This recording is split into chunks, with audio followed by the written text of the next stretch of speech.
क्लेश। ओम नमो गणपते कुबेर एकदृको फट् स्वाहा। ओम वरवरदाय विजय गणपतये नमः।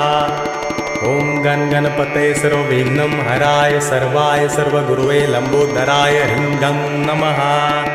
ओम नमः सिद्धिविनायकाय सर्वकार्यकर्ते सर्वविघ्नप्रशमनाय सर्वराज्यावश्यकरणाय सर्वजन सर्वश्रीपुरुषाकर्षणाय श्रीं ओम स्वाहा। ओम हुं गं ग्लौं हरिद्र गणपते वरद वरद सर्वजन हृदयस्तंभ। ओम ग्लौं गं गणपतये नमः। ओम गं लक्ष्मे आगच्छ आगच्छ फट्। ओम गणेश लक्ष्मे नमः। ओम गं रोगमुक्तये फट्। ओम अंतरिक्षाय स्वाहा। ओम ह्रीं क्लीं ह्रीं। ओम ग्लौं गौरीपुत्र